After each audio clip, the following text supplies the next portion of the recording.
ঘুম ভাঙলো? Good morning. Good morning. একটু গান শোনাবি? রবীন্দ্রসঙ্গীত করছি আজ, আমার খুব ফেভারিট যেটা।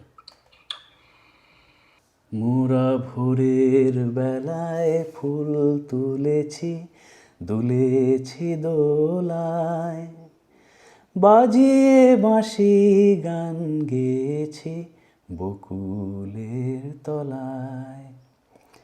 আয় মাঝে হলো ছাড়া ছাড়ি, গেলেম কে কোথায়, আবার দেখা যদি হলো সখা, প্রাণের মাঝে আয়। পুরানো সেই দিনের কথা ভুলবি কি রে, হায় ও সেই চোখের দেখা, প্রাণের কথা সে কি ভোলা যায়। আর মাঝে হলো ছাড়াছাড়ি। হ্যাঁ, ছাড়াছাড়ি তো ছাড়াছাড়ি হলো, তারপর আবার দেখা হলো।